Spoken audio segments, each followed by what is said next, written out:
Hello friends, so welcome to one more session on sociology. And again, as we had done in the previous sessions, more or less similar approach we're going to follow. We're going to take up some interesting topics, and again, these topics are from both paper 1 as well as paper 2. And when we discuss these topics, right, we'll talk about some of the traditional things, so as to say, I mean, whatever definitions, explanations, whatever are there, we're going to talk about it. But we are also going to link it up with some of the contemporary events, right? So both the preparation we're going to do together, static as well as the dynamic part, we will link it together. Right, so this is what it looks like. So before we get started, a couple of these admin announcements, right? On the screen, you can find out all the links that you require for your preparation. The preparation strategy link is here, the answer writing strategy link is here, and whatever we are doing today, right, is getting recorded. It will be there within 24 hours. And if you need any other help, the mentorship number is here. So let's get started. On the screen, you can see the topics that we're going to cover. First topic, migration trends in India. Right? What are the trends when it comes to migration? Now, migration is something which is in news for the last few years now. And two kinds of migrations are usually in the news, right? One is migration which is happening from India to outside or from outside to India, right? That is basically foreign migration, right? Which is also referred to as immigration. Another kind of migration is the migration that happens within India, right? From one state to another. Let's say people from UP, Bihar coming to Maharashtra, people from Odisha coming to Karnataka, or people from other parts of India moving to other parts of India. That is called internal migration. So what we will do is we are going to focus on internal migration. How does this happen? Right? What are the trends? Right? Whether we have more rural to urban migration or urban to urban migration, whether more rural to urban migration is there, these trends we are going to analyze. Also, whether we have more interstate migration or we have more intrastate migration. What are the causes of migration? All these things we are going to take up in great details. Also, there are certain myths that we have around. Certain myths, right? People believe in some of these things. In fact, I might have also had these myths at some point of time. Some of you might have had these myths, might be having these myths, right? We will try to bust those myths. So this is what we're going to do in the first topic. The next topic is multidimensional poverty index. In the last couple of weeks, right, you might have come across news articles which talk about certain recent papers, certain estimates that have come out about poverty in India. One of the estimates says that in India, extreme poverty has been eliminated. There is no instance of extreme poverty now. Another paper says that in India, around 10%, that is the level of poverty. Now, what is the extent of poverty? We don't have much idea. That is the reason. I mean, there is no official estimate. That is the reason some economists, statisticians, they are looking at different data points and they are coming up with these numbers. Another such way of computing poverty, estimating poverty, is multidimensional poverty index. And here also, something new has happened this year. The NITI Aayog and some international institutions, they have come together and they have tried to find out ways by which poverty can be estimated. So we will try to understand what is this new method. Why do you need something like a multidimensional poverty index? Also, what are the limitations of this? There's something that we have talked about, or some components of this we have talked about in general studies. But here we are going to talk about it in more details. We are going to talk about the different perspectives related to poverty as well, sociological perspectives. So we'll talk about sociological perspectives, then we will move to how poverty is estimated in India, then we are going to move towards global multidimensional poverty index, then we will understand national multidimensional poverty index, then we will see the divergence between two. And then we will find out what are the issues, challenges right now. So this is going to be the second topic. The next topic is social mobility in India. What is social mobility? How does India perform in terms of social mobility? There was a recent paper by some professors, some economists from US who tried to understand whether in India social mobility is increasing, decreasing, how different social groups perform along these lines. So they have data points from 1950s till now for different groups and they analyze it. So we will look at the findings of this research and again we will connect it with some of the broader thoughts. If social mobility is not as much as we expect, then what should the government be doing? What should be the broader policy approaches for the government? So what should be the policy implications? What are the policy implications? We are going to look at it. The next topic, Durkheim's study of suicide.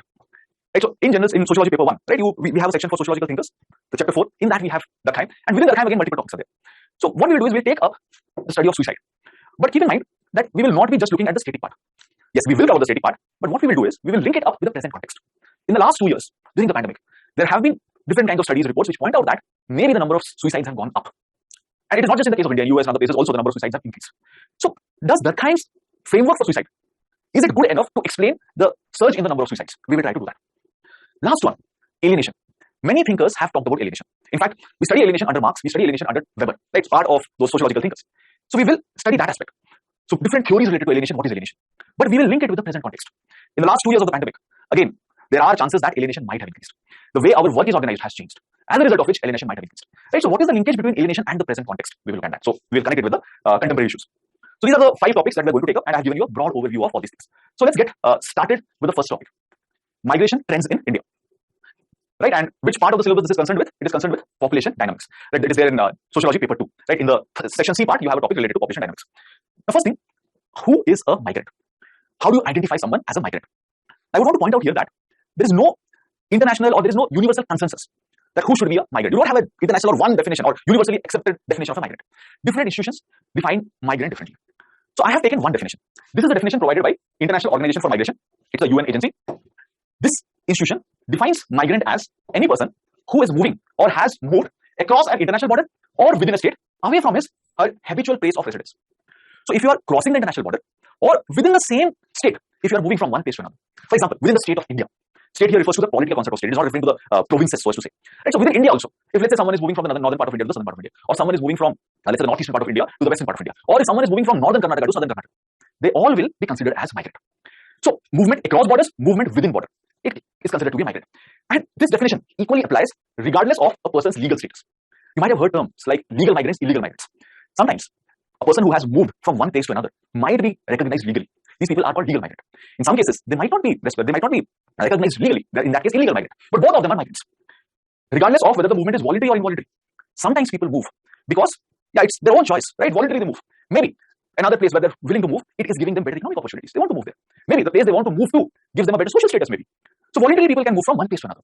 But sometimes the movement can be involuntary. They did not want to move, but the place where they are staying right now, the origin, the place where they have been traditionally staying. Maybe they're facing different kinds of persecution. Maybe they are minorities over there and the majority community is threatening them. Maybe wherever they're staying right now, the state is putting different kinds of harsh treatment on them. Right? It is discriminating against them maybe. So they are forced to move out. They did not want to, but they involuntarily moved out. In that case also, they will be considered to be migrants. Irrespective of what caused the movement, right? What is the reason why they moved out? Despite that, they will be called migrants.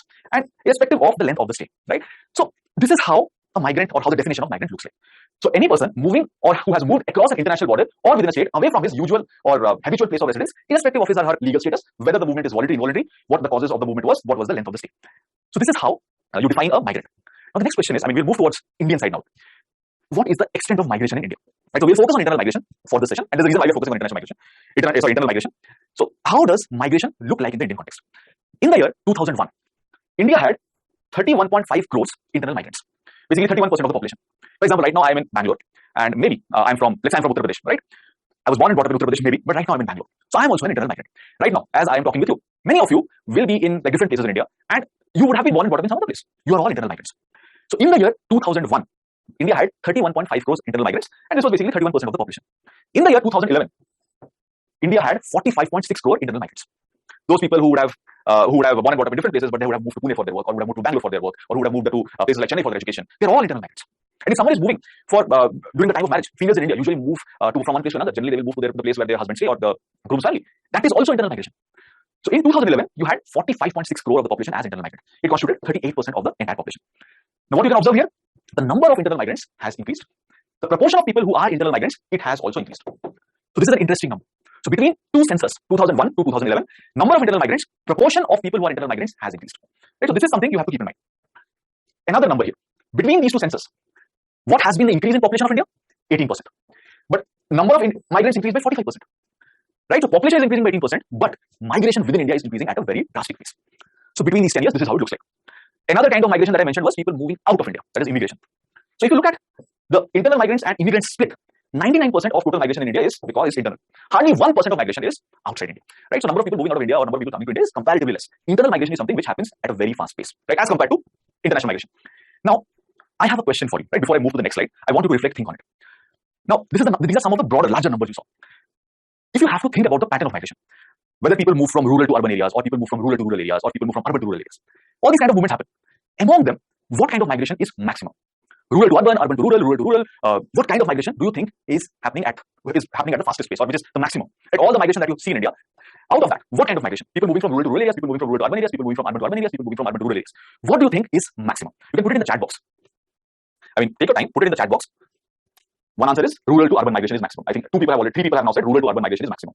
Dede, Punajay, Nagarjun, Satish Kumar, Anjali, all of you are saying that rural to urban migration is maximum. Yeah, you have 30 more seconds to answer this question.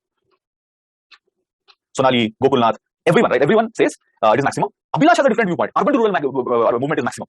Okay. Okay, now let's look at the numbers. This is the number in front of you. So this is for 2011 census. Right, between 2011 census, we found out.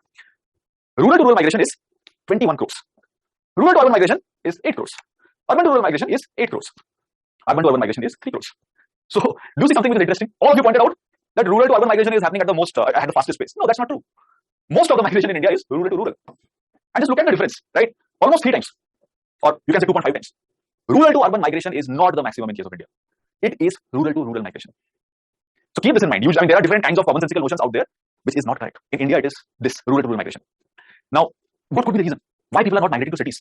Why people are moving from rural areas to rural areas rather? See, 2 ways to think about it. One is why urban areas are not that much attractive to rural people, maybe. That's one way to think of it. Another way to think of it is why people move to rural areas, from rural areas. Now you can think of, and you can just put it in. You can just put your viewpoints here, right? Why you think rural to urban migration is not that much? I'll give you one hint, by the way, before you start answering it. If you look at the wages, difference of wages between rural and urban areas, the wage difference is huge. That means urban areas will provide you higher wages as compared to rural areas. So this should be one of the reasons why people should migrate to urban areas if urban wages are higher than rural areas. But despite that, people are not migrating. Now you can think of your answers. What is the reason why rural to urban migration is not that much? One thing says lack of skill. Anyone else? Living cost is more. Cost and quality of living. Anjali Verma says employment. See, keep in mind that cost of living will definitely be more in urban areas, but the earnings are also more. Right? If you look at the cost of living and if you look at the difference in wages that you get, if you compensate all these things, if you take both these things together, then also the urban areas will offer you more support, or it will offer you better living conditions as compared to rural areas. So the earnings minus the cost of living, it is still positive in urban areas as compared to rural areas. Satish, literacy, polluted environment, urban unemployment. Yeah, I mean, these can be the things, but keep in mind that when someone from rural areas moving to urban area, do you think they will be thinking about, oh, whether we have what kind of air quality is there, what kind of water quality is there? I mean, affluent people in urban areas stay in urban areas despite the poor quality of environment. Right? I don't think when people from rural areas are going to migrate to urban areas, they will be thinking about all these things. I mean, again, it may be one factor, but it might not be the most important factor. People in rural areas might not even understand some of these things. Right? So, it can be one of the reasons, but might not be very significant reason. Let's just give you a couple of, there are certain theories. I'll just talk about a couple of them. See, there was this research carried out by Professor Kavin Munshi. Right? So, he's an economist, but he looks at all these social factors as well. So, Professor Kavin Munshi in his research finds out that in rural areas, there is something which is not there in urban areas. So, what is that? So, he finds out that in rural areas, people have extensive networks. They know each other. And these social groups that they have formed, right? It helps them in different kinds of circumstances. It acts like some form of an insurance. In rural areas, earnings are less as compared to urban areas. But in case things go wrong, in case there is things go wrong, or in case you need some sort of financial support, you have people around you who can help you. And again, it's not that everyone in the rural area will help you. Most likely your members, most likely your caste, most likely your which religion you are part of, they are going to possibly help you. So all these things can act as an insurance for rural people. But once they migrate to urban areas, this factor doesn't come into play because those bonding that is there has gone down now. So this insurance networks lack when people migrate from rural to urban areas. Another thing here, if you are in that rural setup, you are in the rural area, people are around you, you are part of those strong groups, for example, caste groups, religious groups. So everyone over there knows about your income status, knows about your wealth status. So in case you are not doing well this month, right, you did not, I mean, your maybe a health issue was there, or maybe something was there. Others know that, okay, maybe next month this person can earn something, can pay back. So they will give you a loan now. But if you are in urban areas, far away from rural setup, this information will not be there among people who would have trusted you, people who are part of the social groups. So that also becomes weak. So this is something which has a bearing on rural to urban migration. So usually what will happen is people might migrate to urban areas from rural areas, but they will not migrate permanently. What they will do, they will migrate for certain duration, but they will also keep their rural ties intact. They will keep coming to the rural areas. Sometimes they will move to the urban areas, then they will be back to rural areas. So usually what happens, you will have circular migrants. Circular. Right? So what is the advantage of it? You are getting higher wages and other things from urban areas, right? You're getting those benefits. But at the same time, all these benefits that you get out of being in these social groups, you are also able to maintain that. So in India, you have a lot of these circular migrants. Right? During the pandemic also you saw that, right? People who were working in the urban areas, because of the lockdown and others, they faced hardships. They moved back and started working in rural areas. Right? So circular migration is something which is kind of prevalent. Now, also another thing you can think of, I mean, all the other points that you mentioned, right? People do not have skills, people do not have education. These are also true, right? Because if people do not have enough skills, people do not have education, then finding a job in urban areas will also become difficult. And apart from that, if you look at our urban areas, right, these areas have grown by being capital intensive rather than being labor intensive, right? So if it is capital intensive, that means you are having more machinery, right? You are not having enough opportunities for people to come and work here. It is not labor intensive.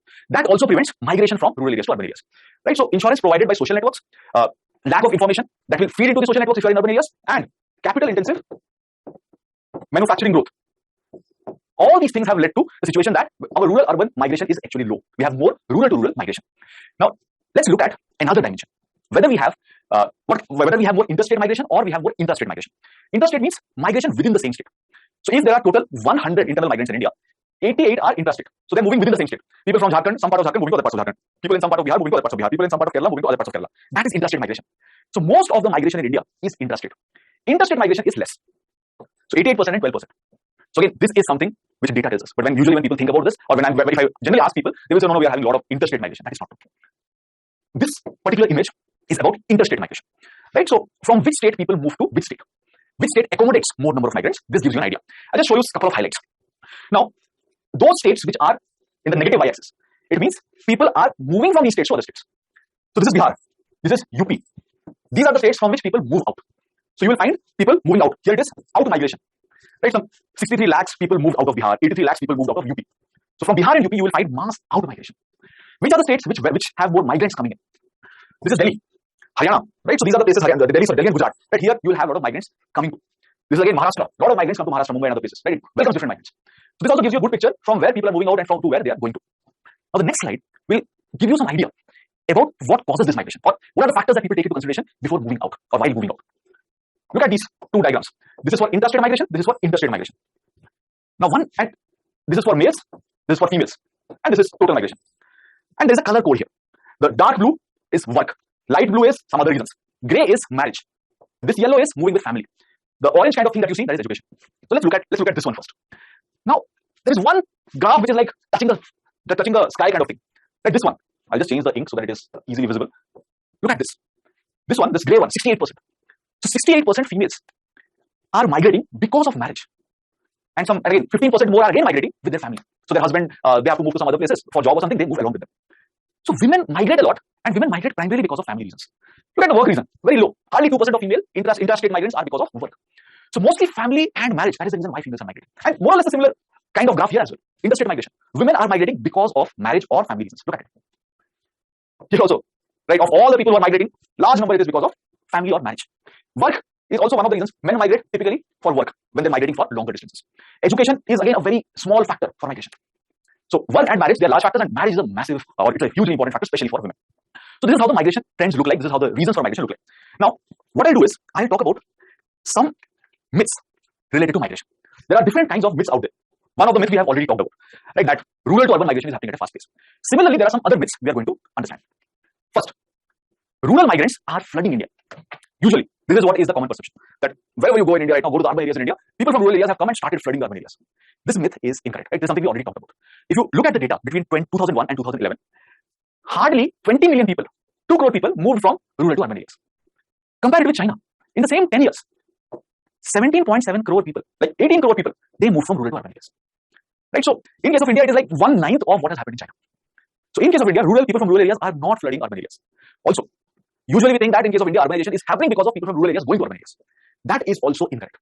In case of India, urbanization is primarily happening because of natural growth of population. This is something that we have already discussed in urbanization topics. In case of India, urbanization is primarily because of villages over a period of time gradually getting converted into towns.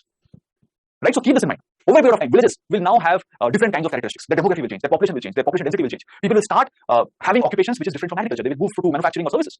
So that region, which was previously a village, now people are moving to non-agricultural activities. All these things leads to transformation of that region to urban areas. So keep in mind, rural people are not flooding urban areas. It is one of the myths that people have, one of those commonsensical mistakes people make. Second thing, migration is bad for cities and the country as a whole. People think that migration is something which is bad. Cities are getting negatively impacted by migration. Countries are getting negatively impacted by migration. Now this is again completely wrong. Now why do I say this? Usually why people think like this? People look at slums and they will say that, okay, because people have migrated, here the city has become like this. We are having so many slums, we are having so many poor people, crime is increasing, etc. See, all these things might happen, but it is not necessarily, the fault is not necessarily migration. The fault is governance. The fault lies with governance. Governance is not proper. Ideally, the city should have been able to accommodate these people. But because of different policies, the cities have not been able to accommodate these people. As a result of it, they might be staying in slums. Right? So the fault doesn't lie with migration as such. In fact, migration is beneficial to the cities, to the economy, to the country. Why do I say this? See, what happens as a result of migration? People from rural areas, they're coming to urban areas, or people from one area, they're moving to other urban areas. Now, once they come to the urban areas, they provide a different kind of labor. Just think of a situation where there is no migration. Industries, how will they operate if they don't have enough manpower? How will service sector operate if they don't have manpower? Migration is something which helps in industrial growth. It also helps in the growth of the economy. And it is not just helping the people who are in industries or people who are owning different service sectors, companies in the service sector. It also helps people who have migrated. Their incomes increase. The average incomes in urban areas is way more than that in rural areas. So both sides get benefited. In fact, it leads to what is referred to as labor market matching. So people who are migrating from rural areas to urban areas, their skills are recognized. They are getting higher wages. And the other end, businesses, right? They get people who can work for them. So labor market matching is happening. It is beneficial for both. So migration is not bad. It is good for the economy.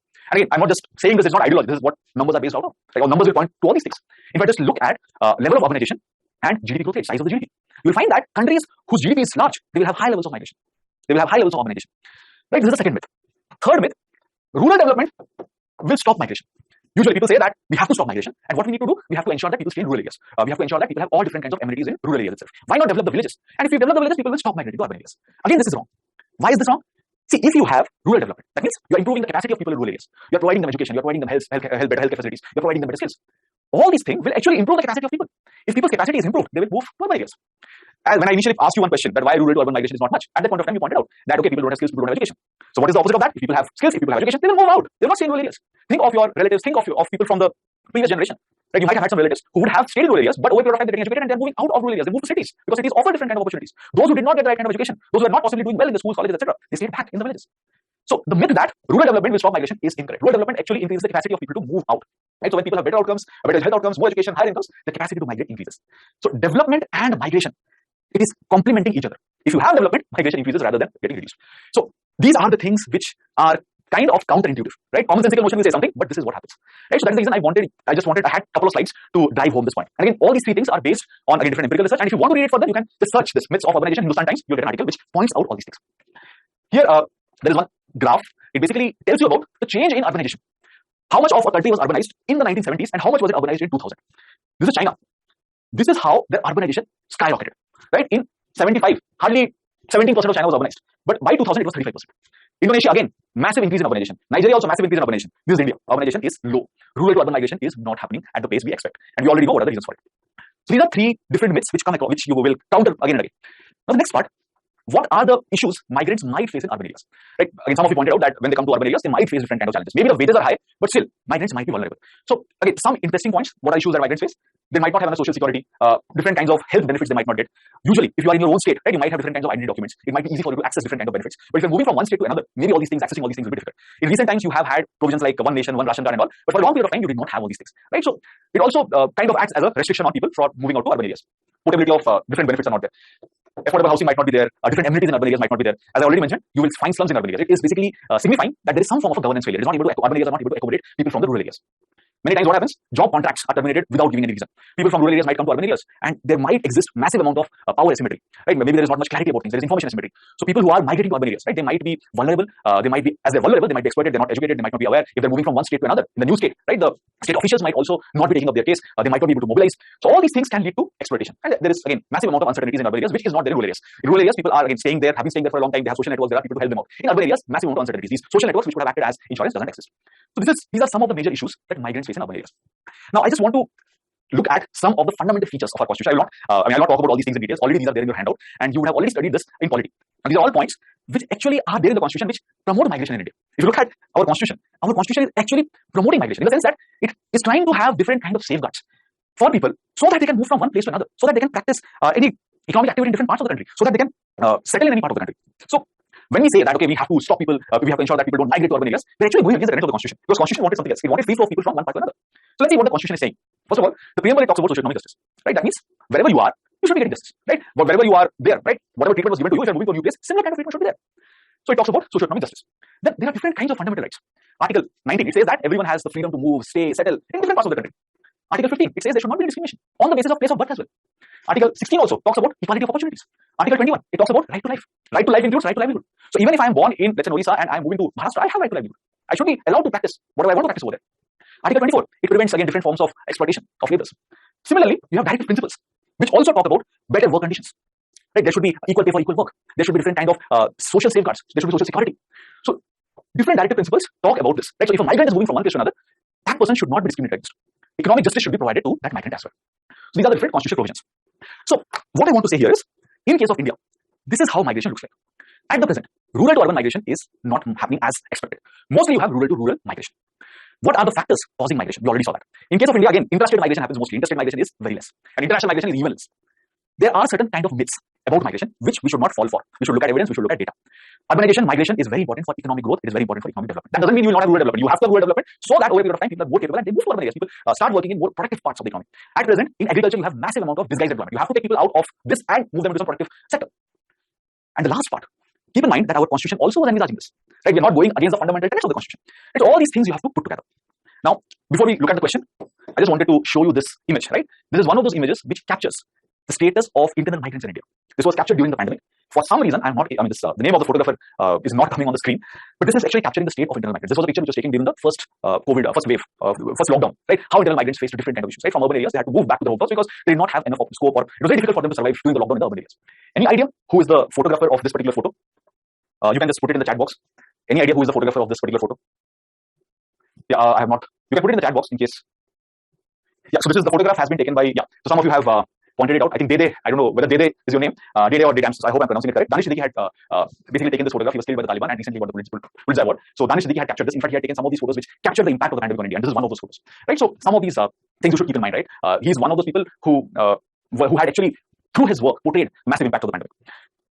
Right. So now the question is, one question that you can try to answer: what are the issues faced by migrant laborers? Suggest some measures to improve the living condition of the migrants. Right. Already we talked about the issues that migrant laborers face. They're not able to access different benefits. Right. They're not able to access different kinds of basic amenities. Right. State support is not there. Think of other things, right? Exploitation can be there. For they might not be entitled to different kinds of benefits in the newer state they have migrated. So all these things you can mention, and then you can talk about some of the measures during the pandemic. What measures were taken apart from the other measures like one nation, one ration? All these things you can include here. Many of these schemes, policies, which are like the static things, are also there in the handout. You can refer to that while answering. But keep in mind, you have to answer these questions. When you're answering these questions, since you're answering it for the first time, I'm assuming you might take more time. Even if it takes half an hour, 45 minutes, it's fine. Over a period of time, ensure that you're able to answer these kind of questions within 10 minutes, right? And answer this within 200 words. So this is about internal migration in the Indian context. Now let's move to the next topic. Unless you have any question, yeah, I've mentioned the word limit. It is 200 words. Varsha asks why people migrate from rural to rural area. It's not that more people are migrating from rural to rural India. What is happening is the other kind of migration is not happening. So as a result of which, rural to rural migration is very high. And again, keep in mind that this rural to rural migration is also high because it includes women migrating from one place to another because of marriage, because of family, etc. And it is high because people's capacity to migrate far from their places is kind of restricted. So other kind of migration is less, as a result of which this number becomes high. And keep in mind, women's migration, which also tends to be quite high. So this is your answer, Varsha. Now the next topic is multi-dimensional poverty index and its estimates. Now, which part of the syllabus we are concerned here? Two parts, right? If you look at paper 1, there is one topic called as stratification and mobility. I think that is chapter 5, right after the social thing, 5 or 6, right? Which talks about different theories of stratification, etc. So from that perspective, it is important. But we will not be only talking about poverty. We'll also be talking about poverty in India, right? So from the perspective of paper 2, also this is relevant. In paper 2, the last topic that we have, challenges of social transformation, it has topics like exclusion, inequality, poverty. From that perspective, also it is important, right? So paper 1, paper 2, both will be covered. I mean, poverty for both paper 1 and paper 2 will be covered through this. Now, let's understand what is poverty. But before that, I just want to give you an idea what we're going to take up. What we will do is, first we will look at the meaning of poverty. Then we will look at the different theories related to poverty. Sociological theories, right? If you have to understand poverty, you can look at it from multiple angles. And different thinkers have tried to do that. So we will look at all these different approaches. What is the feminist approach to poverty? What is capability approach? What is culture of poverty? What is constraints theory? Situation constraints theory? All these things, different approaches. Functionalist approach, Marxist approach, Weberian approach. All these things we will take up together. Right? One by one we will take up. Then we will see how usually poverty is estimated. Right? In case of India, how poverty is estimated. Then we will see some innovation in the way poverty is estimated. For example, multidimensional poverty index. Then we will see how in India we have taken up this innovation, how we are estimating poverty in India. Then we will see what are some of the problems, what are some of the issues with this way of measuring poverty. So the entire spectrum we will cover. The theoretical part is what is poverty and what are the different approaches, and then the practical approach, right? How much poverty is there in the Indian context, and how good is this measure of poverty? All these things we are going to take up one by one. So let's get started. First of all, what do you mean by poverty? See, poverty means that you do not have enough for even meeting your basic requirements. Every individual requires something basic for their survival. For example, roti kapda mata, right? This is in a very very simplistic. But these kind of things are basic. Everyone requires all these things for their survival. And again, this can be extended for the healthcare, education, all these things. They're all fundamental for your survival. If you are not having enough income to afford these things, if your spending is not good enough to get all these things, then you are possibly under poverty. So this is the layman's understanding of poverty. Very basic. So inability to acquire basic goods and services required for your survival. That is poverty. Deprivation in well-being and its different dimensions. That is poverty. Right? So if you have to explain it in one sentence, this is like this. Poverty is like this. But you can look at it from multiple angles now. There are different kinds of approaches, perspectives to poverty. Each of this we will take up one by one. First approach, Oscar Lewis, culture of poverty. So what is Oscar Lewis saying is, see, poor people, because of their living conditions, because of whatever they're facing, over a period of time, they develop a culture or subculture. They're living in poverty, and because of that, they're developing a culture of poverty. A different kind of culture develops among people who are poor. And this culture is transmitted from one generation to another. So individuals living within this culture of poverty are having little or no sense of history, and they lack knowledge to alleviate their own conditions through corrective action. So if you are poor, you are developing a culture, your worldview is shaped, and you think that maybe we cannot move out of it. We cannot change our objective conditions. You give in to your fate. You can't even imagine a situation where you can move out of poverty because you have not seen that happening. You're surrounded by people who are all in that same circumstances. So Oscar Lewis says that there exists a culture of poverty. Okay, keep in mind, it is his viewpoint. It may not be the case that he's correct. Whatever he's saying is exactly as it is. This is how he looked at poverty. Another theory is situational constraint theory. Now, what this theory is saying is, people who are poor, they have some constraints. That means they don't have access to different kind of resources. They have constraints. People who are poor, they might have low income. They might be unemployed. So their ability is restricted now.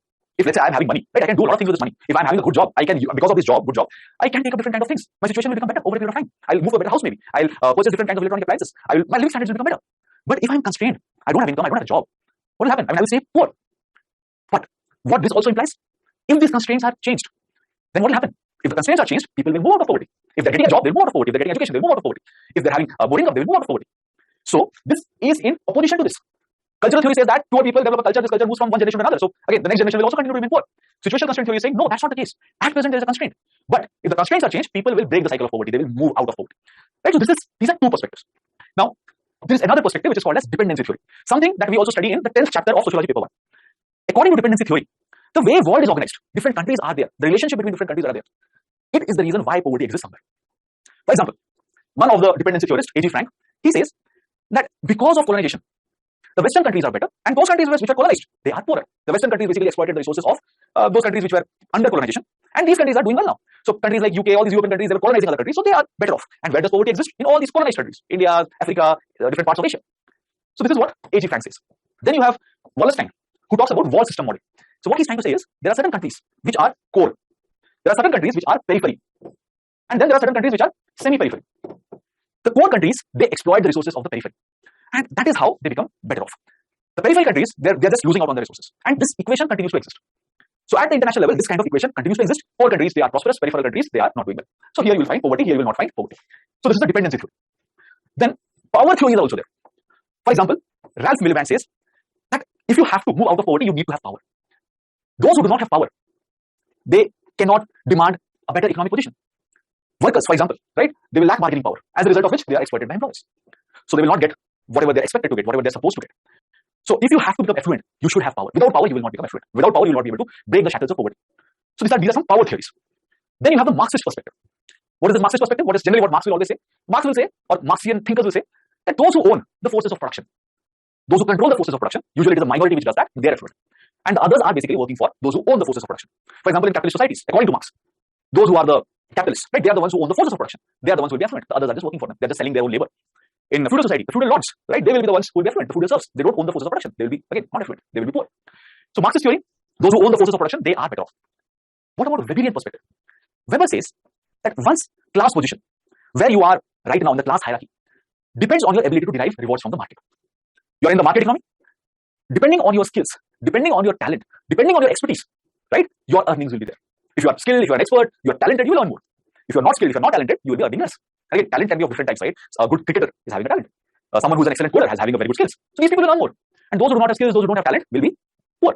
They will be lacking income sources. They will have lesser wealth. So this is how Weber looks at it, right? How you are able to derive rewards from the market. And of course, right, people who don't have skills, people who are aged, it is very difficult for them to derive rewards from the market, right? So they will be receiving less rewards. Those who are old, those who are sick, etc. There is a functional perspective. Some thinkers, they will look at poverty, and they will think of poverty in a way that it is good for the society. It is functional for the society. So what do these thinkers say? These thinkers find out what is the function of poverty. So they say that because there exists poverty, certain kind of work which others would not have done, because there exists poverty and there are some people who are extremely poor, they will carry out this work. Right? So different kind of work within the society is carried out. Some of these works are menial work maybe, right? Others will not do it. But because there is poverty, people will do it. Also, these functionalist thinkers, they will say that poverty provides reassurance and support for the rest of the society. Basically, it acts as a baseline. These are the people who are, there is a baseline, people below the baseline are poor. So for everyone else, it acts as a baseline that I have to be above this. If they're above this, they feel good that okay, we are not poor. So this is how it can be functional for society, and this is what Herbert G. Gans talks about. There is a feminist perspective also. Now, what is this feminist approach? See, if you look at the number of poor, you will find that more women are poor as compared to men. Usually, right, we think that okay, poverty impacts everyone equally. No, that's not the case. Women are poorer, females are poorer as compared to men, and different studies point this out. Right? If you look at workforce participation rate, right, you'll find more men in workforce as compared to women. If you look at the wages, right, men get paid more as compared to women. So this is what the feminist perspective talks about. Right? Usually, we don't talk about poverty among women. Women are poorer as compared to men. The last approach is capability approach. This is what Amartya Sen talks about. So Amartya Sen is saying that poverty is not just lack of basic resources. It is much more than that. It is basically lack of capability to earn these basic resources. So if you are poor, you do not have the capacity to earn these resources. If you are poor, you don't have different options in front of you. You don't have different choices. You can't make choices. So it becomes a question of one's respect, freedom, dignity. Under poverty, you do not have choices in life. So poverty means lack of capability, lack of choices. This is how Amartya Sen looks at it. So these are different kinds of approaches to understand poverty. Right? Feminist approach, Marxist approach, functionalist approach, culture of poverty, situation constraints, all these things. Right? So in sociology, if you are trying to understand any concept, always keep in mind that there are different views. Try to understand the same thing from different views. And also, this also implies that don't fall for only one perspective. Don't think that there is only one truth. There can be multiple ways of looking at things. If you're studying Marxist thinkers, or if you're studying Marx, whatever he says, try to understand that. But don't think that it is the ultimate truth. No, not necessarily. Whatever he said back then might not hold true right now. In fact, at the point of time also it might not hold true. There would have been so many criticisms of his theories. So look at those perspectives as well. Don't get stuck with one thing. Look at anything, everything, and anything from multiple angles. Now, how is poverty usually estimated? I will not go into the details here. Already we discussed all these things in GS, but I'll just give you a rough idea. How is poverty usually estimated? First of all, usually, in all countries world over, and different institutions which try to measure poverty, what they will do is, first they will try to find out what are those things which are essential for the survival of an individual. For example, food, shelter, clothing, right, education, health, all these things are very, very basic. Right? All these things are required for survival of individuals. So what they will do is, economists, statisticians, policymakers, first they will take all these things into consideration. They will identify these things. So what they will do is they will create a poverty line basket. All those things which are important will be put together in a basket, imaginary basket. Then they will estimate how much money will be required to purchase this basket, all the commodities which are part of the basket. That is called the poverty line. For example, on an average, how much money will be required to purchase food, healthcare, education, shelter, clothing for an average Indian? That is poverty line. Maybe it is 50 rupees per person per day, maybe it is 100 rupees per person per day. That becomes poverty line. And those whose income or expenditure is more than the poverty line, they are above poverty line. Let's say the poverty line is 50 rupees. And maybe 60% of India's income is more than 50 rupees, or 60% of India's expenditure is more than 50 rupees per day, then 60% of India is above poverty line, 40% is below poverty line. So usually this is how poverty is estimated. And in India, we have had multiple, one second, I'll just show you. Yeah, we have had multiple committees which have estimated poverty in this manner. Alag Committee 1979, Lakdawala Committee 1993, Tendulkar Committee in 2005, and Rangarajan Committee in 2014. Right? And again, if you want to know more about all these things, you can refer to the general studies lecture where we talk about all these things. Social issues part, the social issues paper where we talk about poverty. Now, apart from this, there is another way to estimate or measure poverty. That is multidimensional poverty. So the previous one, what you are trying to do is you are putting all these things together in a basket and you are trying to compute the price of the basket and accordingly you are estimating poverty. But you are not getting an idea about the deprivation of individuals at different levels. You're not getting an idea how much people are deprived, for example, in terms of health, how much people are deprived in terms of education, how many people don't have access to education, how many people don't have access to nutrition. So if there is one way by which you can find out all these deprivations, then it might be better. Then you can have policies directed along these lines. This is what multidimensional poverty index does. It measures the different dimensions of poverty. What are people lagging? Whether they don't have education, whether they don't have healthcare, whether they don't have some other thing. How do you measure that? That is what multidimensional poverty index does. And what is the advantage of having this? If you have an idea about the deprivations at different dimensions, accordingly you can have your policies. Let's say you get an idea that in case of India, large number of people do not have access to nutrition facilities. So accordingly, government policymakers can come up with interventions to improve the nutrition status. If you get an estimate that large number of people are lagging behind in terms of healthcare access, accordingly you have policies for it. So multidimensional approach to understand poverty helps you understand all these different dimensions, which the previous approach, the monetary-based approach, might not be able to find out. Right? So this is something which is helpful for policymakers, and in the long run, this can help reduce the different kinds of deprivations. Right? Also, in case of India, we have had economic growth, but people continue to remain poor. A multidimensional approach can help you understand the reasons and address it. Right? It can help you provide different policy-relevant information. So what has happened recently is, not recently, for the last few years, it has been happening. Oxford Poverty Health Institute, they have come up with what is called as the Global Multidimensional Poverty Index. What they do is, they look at three different dimensions: health, education, and standard of living. And for each of the dimension, again, they will look at multiple factors, subcomponents are there. Nutrition, child mortality, years of schooling and education, school attendance, etc. For living standards, what cooking fuel you use, what kind of toilet facilities you have, whether you have drinking water facilities, all these things they will look at. So they will go to household, or they will take data from National Family Health Survey, and from all these data, they will find out what is the extent of deprivation. And accordingly, they will calculate multidimensional poverty in the context of India. Not only India, but for other countries as well. And then you can compare India's poverty level, multidimensional poverty level with other countries. So what is happening here is, three dimensions are there. Each will have 1 by 3, 1 by 3, 1 by 3 score, right? So that the total is equal to 1. And again, each of these dimensions will be having some score. Health has 1 by 3 score. So 2 parameters are there. So each will have 1 by score, 1 by 6, 1 by 6. Similarly, years of schooling, school attendance will have 1 by 6, 1 by 6 score. And again, each of these parameters will have 1 by 18 because 6 parameters are there. So if there is a survey happening, if someone is going to household, they will ask these questions, whether there was child mortality. If there was child mortality, then the score will get reduced by 1 by 6. They will ask what kind of cooking fuel you have. If they don't have the right kind of cooking fuel, then the score will be reduced by 1 by 18. So all these things will be calculated, and eventually you will get an idea about multidimensional poverty. So this is how multidimensional poverty is computed again for different countries by OPHI. Now, there are some issues with this as well, and we might assume that this is better, but some issues can be there. For example, it is not measuring the capability of individuals, rather it is measuring outputs and in some cases inputs. For example, one thing it measures is nutrition level. Nutrition is an output. What kind of food you are consuming, it will decide. What kind of food, what kind of health status is there, it will decide what kind of nutrition levels are there. Years of schooling is an input. So output and input have been clubbed together. Mortality is an output. So output and input should not be clubbed together. It might give you wrong estimates. Secondly, for some countries, the mortality numbers they were not able to get. For some 11 countries. And again, for some countries you have mortality numbers, some countries you don't have mortality numbers. So when you are doing a cross-country comparison, you might not get the right data. Also, household inequalities, you cannot measure through multidimensional poverty index. You can find out the extent of poverty, multidimensional poverty, but inequality cannot be measured. Apart from that, for different countries, right, they don't have data set for the same year. For some countries, the data set will be from, let's say, 2006. For some countries, the data set will be for 2015. For some countries, the data will be for 2018. So same year, you don't have data for all the countries. So again, cross-country comparison becomes difficult. Now, what has happened recently? In India, we are also trying to measure multidimensional poverty. Niti Aayog has collaborated with the Oxford Poverty Health Institute, and what they have done is they have created a new index. What they're trying to do here is, in the original one, there were 10 parameters. The National Multidimensional Poverty Index, you have 12 parameters. You are measuring health, you are measuring education, you are measuring standard of living. But under health, you have 3 parameters. Right? One parameter extra is maternal health, antenatal care. Under standard of living, here again, you have more parameters, bank account. So this is a new change. And see what will happen here? The weights that you are giving to each of the parameters will now become different. Right? For example, this will be 1 by 9, 1 by 9, and 1 by 9. Similarly, the weight for each of these things, 1 by 3 multiplied by 1 by 7, it will become 1 by 21 for each. For education, the weight will remain same, 1 by 6, 1 by 6. So this is what has happened. Now, if you compare the data between two, the Global Multidimensional Poverty Index and the National Multidimensional Poverty Index by Niti Aayog, there is a difference. According to the Global Index, in case of India, the poverty rate is 27.9%. As per the Niti Aayog's data, the poverty rate is 25.01. So basically, the Niti Aayog's data point says we have lesser poverty as compared to the global estimate, and this difference is around 2.5%, which is again huge. 2.5% means more than 2.5 crore people, because India's population is more than 100 crore, right? So this again has become something which is controversial. Global index is high, but national index is saying lower amount of poverty. Now, why do you think there is this difference? What could be the reason why you have this difference, and what are the different kind of issues being raised? See, what has happened here is you have changed the number of parameters, and you have included two parameters: maternal health related and bank account related. How many people are having access to bank accounts? Now, along both these lines, India's performance is good.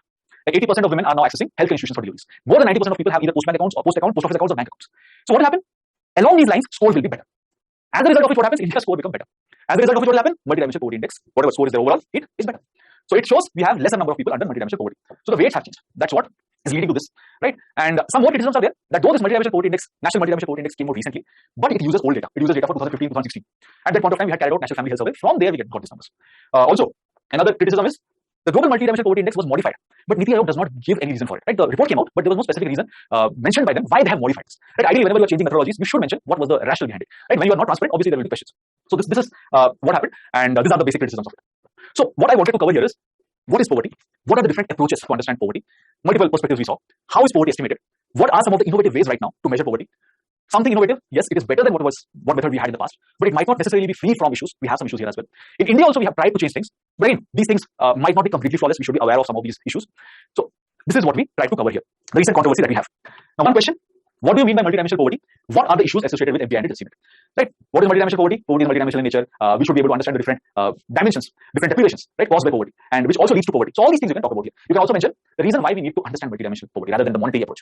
What are the controversies? You can talk about it. You can talk about issues with global MPI. Those issues are also there with NMPI. You can also talk about why there is a divergence between global MPI and national MPI.